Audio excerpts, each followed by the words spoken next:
Oi, oi, oi, gente boa de Deus. É uma pergunta hoje da Ana Paula com a qual eu começo o Caio Responde. E é sobre trauma religioso. Ana Paula diz: cresci na igreja ouvindo sobre o inferno e o arrebatamento, que é aquela abdução de crentes, supostamente só de crentes. Hoje sou ateu, suponho que ela queira dizer ateia, convicta, racionalmente, mas emocionalmente continuo com medo de ir para o inferno. Como exorcizar esse Deus monstro que tatuaram no meu subconsciente?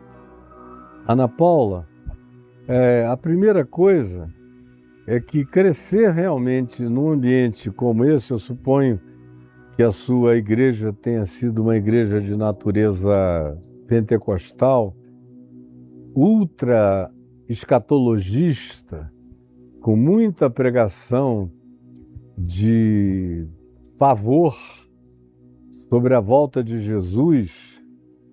E se Jesus voltar e você estiver no cinema, você não vai ser arrebatada, levada com os santos para os céus. Se Jesus voltar e você estiver no Rock on the Mountain, você vai ficar, porque você está no lugar errado e não na igreja, ou em casa, ou de joelho, ou lendo a Bíblia. Tudo isso que é doutrinação de uma perversidade horrorosa. Isso é uma das piores lavagens cerebrais que se pode fazer com uma pessoa. E como você disse, está desde pequenininha ali, cresceu ouvindo aquilo, até no flanelógrafo antigo que usavam para ensinar as crianças na escola dominical, era tudo assim. Aí eles tiravam todos os crentes da flanela. Quando Jesus voltar, os crentes saem. Aí fica aquele monte de gente que estava pulando carnaval, ou indo ao cinema, ou isso e aquilo. É um negócio dantesco, horroroso, feio, apavorante. E você imagine a força impregnante de uma doutrinação dessa natureza, como ela tem o poder realmente de tatuar angústias, medos e pânicos na alma, nas manifestações mais latentes do nosso ser inconsciente. Aquela angústia que eu vejo um monte de gente que sai da igreja, dessas igrejas ruins. Eu não estou estimulando ninguém a sair de congregação boa. Existem ainda umas poucas, porém boas congregações, embora a maioria não preste e faça mal à saúde, sobretudo à saúde mental, causando grandes transtornos mentais em muita gente. Não é à toa que a maioria dos que estão em clínicas psiquiátricas são oriundos de igrejas evangélicas, especialmente as pentecostais ultra escatologistas que ficam falando da volta de Jesus de dia e de noite, tocando terror no pessoal, tudo é profecia se cumprindo para todo lado. Não tem cabecinha que suporte. Então, de um lado, esse contexto que eu acabei de superficialmente descrever explica não só o que está acontecendo com você, mas saiba, Ana Paula, o que acontece com milhões de pessoas na Terra que sofrem de igreja, sofrem de escatologia, sofrem da volta de Jesus como pânico, como medo, como abandono, sofrem de síndrome do joio. Ou seja, provavelmente, se Jesus voltar e eu estiver no lugar errado, ele vai me deixar e só vai levar os que estejam no lugar certo. É uma fé tão pueril, é uma religião tão tosca, tão da idade da pedra, tão geográfica, tão localizada, tão exteriorizada, tão nada do coração, do ser, do íntimo, da verdade existencial da pessoa. É tudo para o lado de fora, da cara para fora. é tudo dos fariseus, que é só aparência, para lá e para cá, que a pessoa, sendo educada nesse processo muitos anos, ela deixa essa congregação perversa, adoecedora, mas isso não sai de dentro dela. Essa é a primeira coisa que eu queria dizer. Não é fácil sair disso. Tem que ter uma consciência a mais, que é o que você não tem. Sabe quem nos salva disso? Justamente aquilo em relação ao que você hoje se confessa racionalmente ateia. Quem me salva do falso Deus é o Deus verdadeiro, minha filha. Quem me salva do falso Jesus é o Jesus verdadeiro, minha filhinha. Quem me salva do falso Cristo é o Cristo verdadeiro, minha filha. Quem me salva das falsas doutrinas é o Evangelho puro e simples de Jesus. Mas vocês, na maioria das vezes, até por terem sido treinados no fanatismo radical, são seres, como diz minha mulher, ou calça de veludo ou bunda de fora. O cara tá lá. É só igreja, igreja, igreja, igreja, igreja, Jesus vai voltar, aquele pânico. Ai, meu Deus, esse filme acima de 18 eu não vou ver. Só vejo filme para criança, mas nem da Disney eu posso ver, porque tem mensagem subliminar. Não posso ouvir música da Xuxa, porque tocado ao contrário, pode sair o nome Satanás. Não posso ouvir rock, não posso ouvir nada. Tudo é do diabo. O novo bonequinho que lançaram, que caiu na moda, é do diabo, tudo é do diabo, tudo é do diabo. Meu Deus, eu não conheço nenhum sistema no planeta Terra que seja mais capaz de produzir transtorno mental nas pessoas do que uma igreja pentecostal, neopentecostal, uma seita evangélica, um grupo dessa natureza. Adoece mesmo, não tem bom, não tem cabeça que continue ali equilibrada se o indivíduo se entregar a esses ambientes. Fora o que vem de preconceito, de supremacismos, de superioridades e de todas as coisas nojentas e abomináveis que entram no coração de um indivíduo que se entrega a essa pocilga religiosa que a maioria a ela se entregou. Pois bem, desculpem as palavras fortes, mas as brandas não servem para descrever coisa tão horrenda quanto eu estou falando. A segunda coisa que eu queria dizer a você é que você disse, hoje sou ateia, eu estou supondo que Ana Paula é você, portanto não é ateu, ateia convicta racionalmente.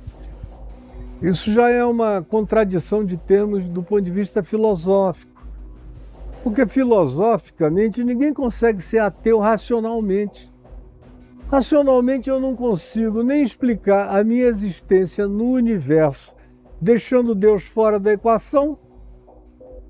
Eu não consigo nem explicar esse universozinho aqui do James Webb, esse universozinho aqui do Hubble, esse universozinho das sondas que vão entrando no frio desse universo em expansão.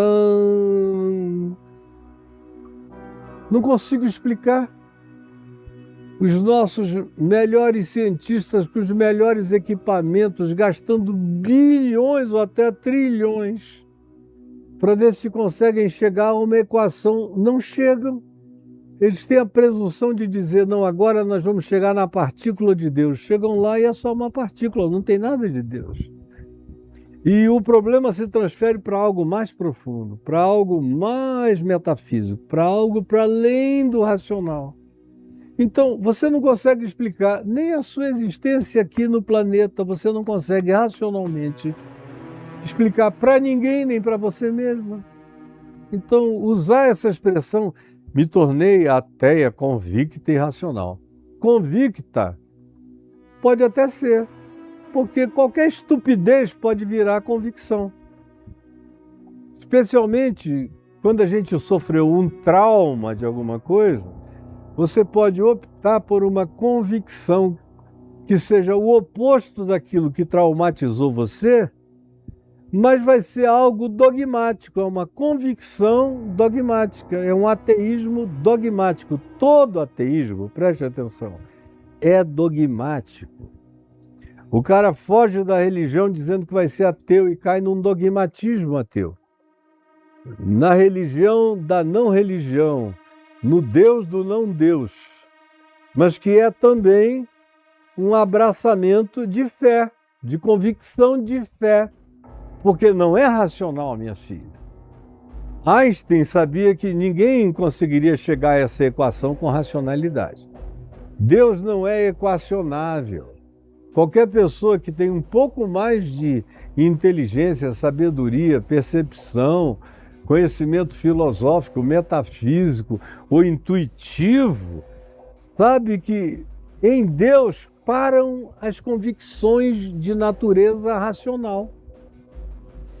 As convicções racionais cabem no laboratório, cabem na equação matemática, física, cabem no laboratório de mecânica quântica, cabem lá no CERN, análise de partículas aceleradas no acelerador de partículas, cabem nos elementos da repetitividade empírica, que é até onde a ciência trabalha. Agora, Deus, você pode deixar o acelerador de partículas rodando 1 trilhão de anos, ele não vai chegar a nenhuma conclusão ou resultado sobre Deus, porque Deus está fora disso tudo. Deus não existe, Ana Paula. Deus é. O Deus que existe é esse Deusinho aqui, do qual você está fugindo, da religião. É um Deus que já nasceu morto em mim. Eu nunca criei nesse Deus, nunca tive diminuição de cérebro para poder admitir esse Deus. Deus já me fez para além desse Deus. Desde criança que eu olhava para os céus, eu sabia que Deus era maior do que aquilo que diziam lá na igreja da minha mãe, na igreja presbiteriana, ou na igreja católica dos meus avós paternos, ou em qualquer lugar. Eu cresci sabendo que Deus era a mais. E que Deus, logo depois, estava para além do descritível, do que pudesse ser objeto de qualquer racionalidade. Deus é absurdo, Ana Paula. Ridiculamente absurdo. Como é absurdo você dizer que é convictamente ateia? Como é que você pode ser convicta de uma coisa que não se pode provar e nem desprovar? Faz parte de uma dimensão tautológica, onde você não pode chegar a uma conclusão de negação nem a uma conclusão de positividade afirmativa. Deus é a própria tautologia suprema, está para além da possibilidade da explicação. Então, o máximo que você pode dizer, eu fiz opção por me tornar anti-religiosa, anti-Deus, anti-cristã, anti-dogma, anti-doutrina, para ver se eu salvava a minha mente de todos os transtornos que foram causados em mim na religião. Até aí você pode ir. Agora, quando você quer sarar isso, dizendo que se tornou racionalmente ateia, isso é irracional. Não existe racionalidade ateia, nem existe racionalidade teísta. Você tem evidências assim, é tanta glória, é tantos trilhões, são tantos trilhões e quaquilhões e zilhões de fenômenos entrelaçados e de comunicação, que quanto mais a gente cresce em conhecimento, que até a inteligência artificial, com todo o potencial que ela possa ser desenvolvida, se a gente conseguisse botar toda a energia do planeta alimentando um fenômeno de energia de inteligência artificial, a conclusão é: Deus não é comprovável. Deus não é demonstrável. Deus é apenas uma probabilidade imensamente absurda, na quantidade enorme de evidências que de outra natureza não haveria chance matemática de que o acaso realizasse isso tudo. Até aí você pode ir em favor de Deus. Agora, o ateu que diz que ficou ateu, em geral, ele esquece a natureza, esquece essa manifestação de quaquilhões de fenômenos entrelaçados, todos corroborando uma inteligência total por trás da fenomenologia toda. E aí o que é que eles apelam? Apelam para onde estava Deus quando caiu uma bomba na cabeça de uma criança em Gaza? Onde estava Deus? Antigamente eram os 6 milhões de judeus mortos no Holocausto. Agora os judeus estão agindo de maneira sionisticamente tão cretina, demoníaca e nazista que eles, até o Holocausto deles próprios, eles estão conseguindo fazer com que a gente esqueça diante dos genocídios que eles estão praticando e da arrogância com a qual eles estão se manifestando. Então, onde estava Deus quando a minha prima de 15 anos morreu de câncer? Onde estava Deus? Aí eles ficam apelando para essas besteiras. Onde estava Deus quando a torre de Siloé caiu e matou 18? Jesus estava lá e disse, Deus estava onde sempre está. Os fenômenos existem. Se você botar mais peso num lugar, mais gente, mais peso, mais carga do que a estrutura física consegue suportar, vai cair. Se você botar mais gente num barco do que o barco suporta, vai virar.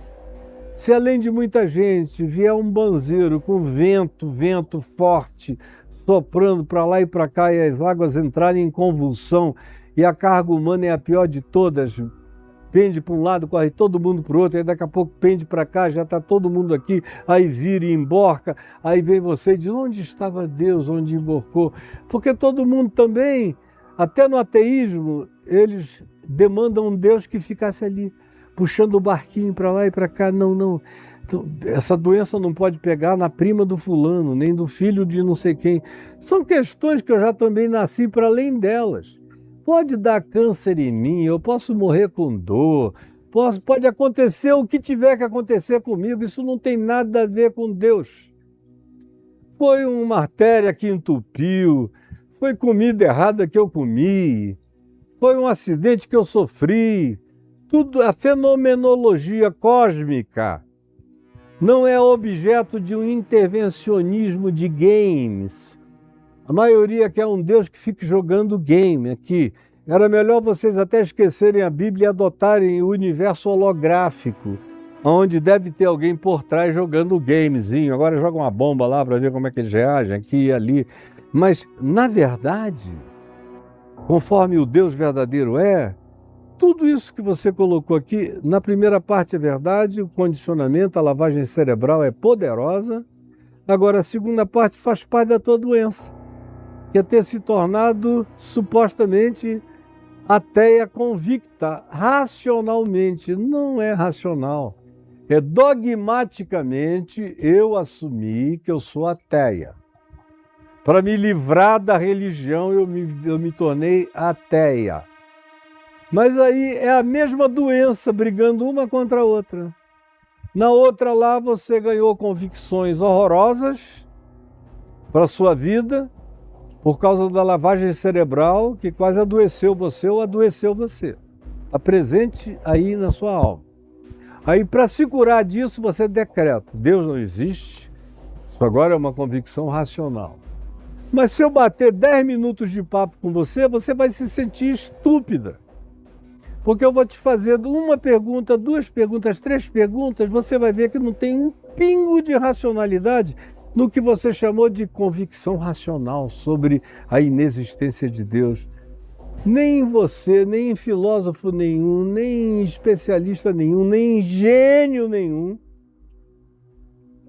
se pode ouvi-lo com seriedade se o cara vier e disser a mesma frase que você disse, me tornei convictamente ateu por causa da minha racionalidade. Não, foi a tua pouca racionalidade, foi o teu pouco conhecimento, foi a tua pouca sensibilidade, a tua pouca intuição e os traumas de religião ou de dor ou de guerra ou da maldade humana no planeta.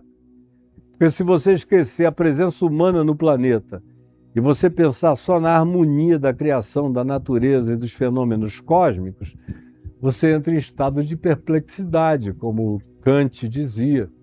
Ele só tinha conhecido ateus fora do campo de batalha, ou fora do leito de morte, porque na guerra e no campo de batalha todo mundo faz sua fezinha. E também ele diz: eu nunca conheci de fato um ateu em estado de contemplação de um céu estrelado. No máximo o cara diz com a boca que não crê em Deus, mas ele não pode evitar uma perplexidade adorativa diante daquela coisa assombrosa sobre a cabeça dele, que está longe de ser Deus. É só uma criaçãozinha, dentre muitos cosmos e universos e dimensões que transcendem tudo isso. Então Deus está para além de toda compreensão, de toda explicação, de toda equação, de toda e qualquer prova de existência. Isso é o mínimo que a sua inteligência tem que concluir. Agora, concluindo de fato o que você falou, eu digo e repito, como já disse antes, a gente não fica curado de doença de igreja com ateísmos autodeterminados dogmaticamente pela angústia de dizer aquilo lá me mata de sofrimento, então eu vou esquecer. Eu vou tirar isso da cabeça. Agora eu sou ateu, racional. Aí fica aqui. E continua assombrado com aquilo lá, porque isso aqui não vai limpar aquilo lá. O que limpa aquilo lá é você conhecer Jesus mesmo, saber como ele é. Aí você chega e diz: meu Deus, como é que eu servi a um Cristo diabólico, a um Jesus Belzebu, a uma religião que fala de Deus e pratica o ódio, a mentira, a vaidade, o engano, a hipocrisia. Aí você enxergando quem Jesus é e admitindo a sublimidade desse Deus que está para além de todas as explicações, porém é real. Tudo brota. Olha, eu sou cercado de Deus para todos os lados. Isso aqui, a planta não é Deus, mas a planta é em Deus. A aguinha que você ouve o barulhinho escorrendo aqui atrás de mim não é Deus, mas ela é em Deus. Essa pedra aqui não é Deus, esse cristal, mas ele é em Deus. Deus não é tudo que existe. Tudo que existe, existe e é em Deus, mas Deus não é as coisas que nele são. Ele transcende tudo que nele é. Aí você se aproxima de Deus em Cristo. Como Jesus disse: quem me vê a mim, vê o Pai. Se eu quero saber como Deus é, eu olho para Jesus. Não para o Jesus da catequese, da pregação do pregador. Tudo isso aí joga no lixo. Vai para o Novo Testamento. Vai para Mateus, Marcos, Lucas, João. Leia.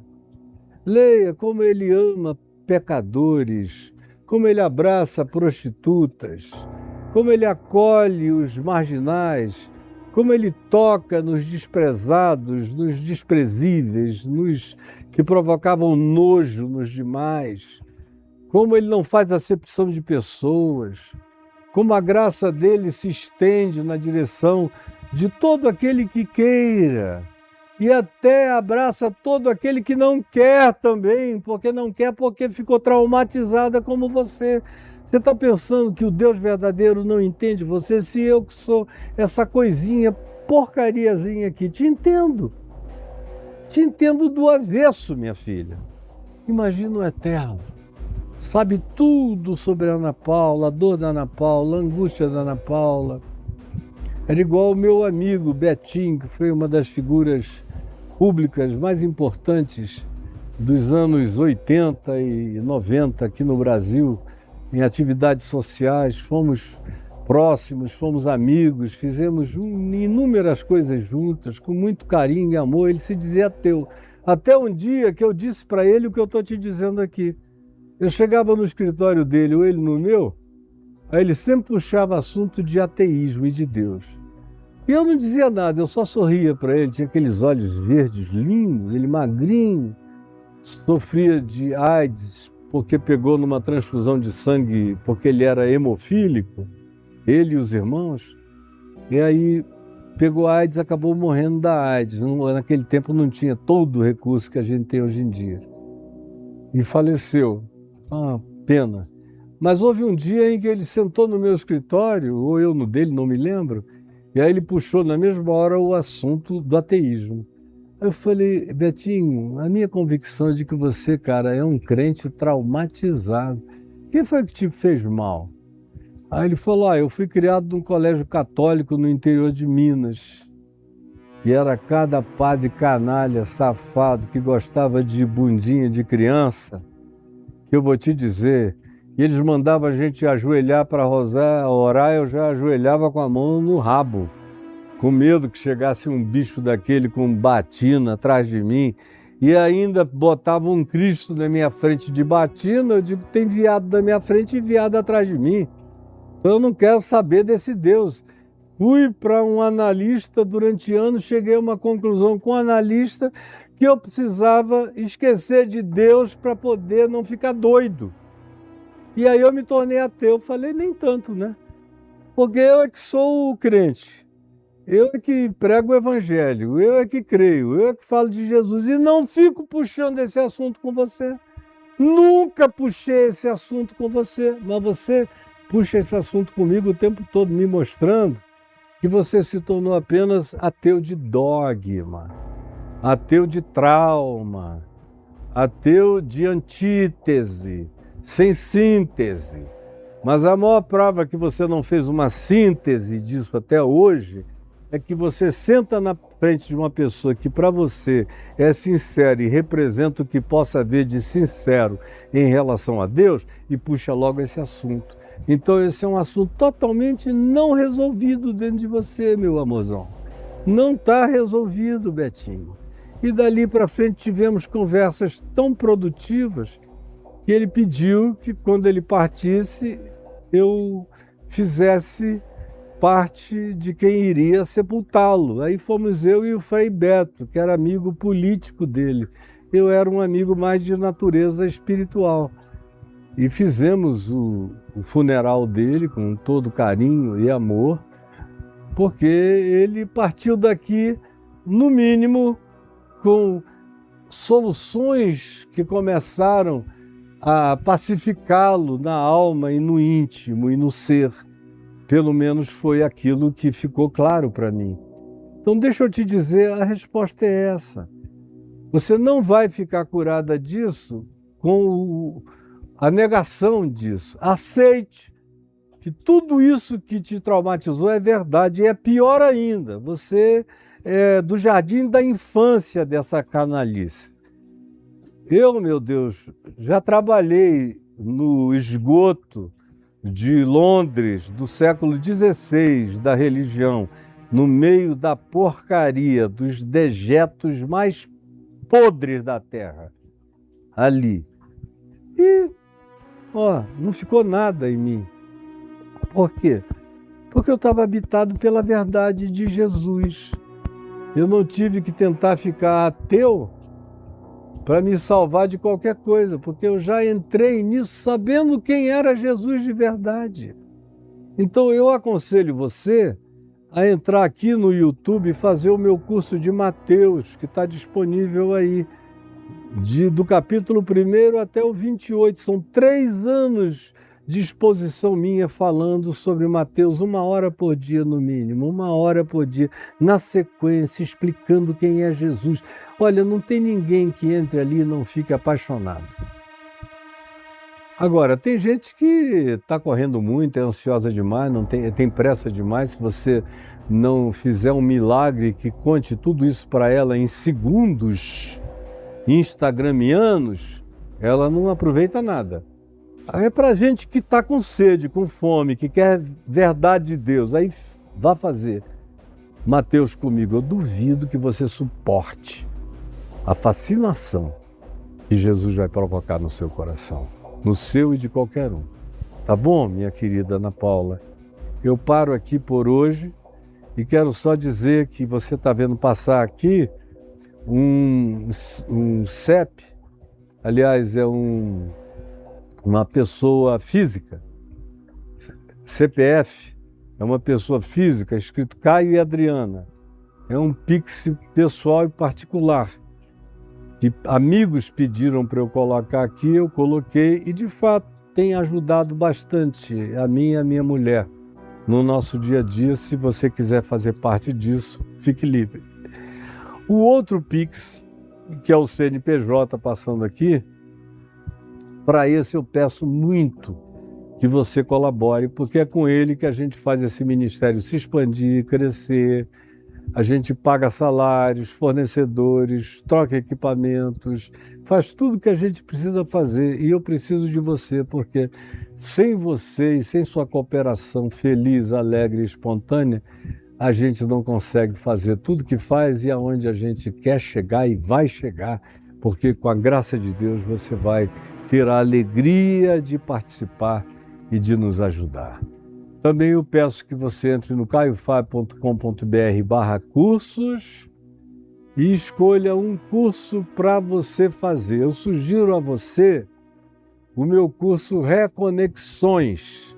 São 200 aulas de 10 minutos, que começa antes do Gênesis, vai até depois do Apocalipse. Olha, vai fazer uma lavagem, vai botar, não é criolina, vai botar detergente celestial, não só no seu cérebro, mas na sua alma, na sua mente, no seu ser integral.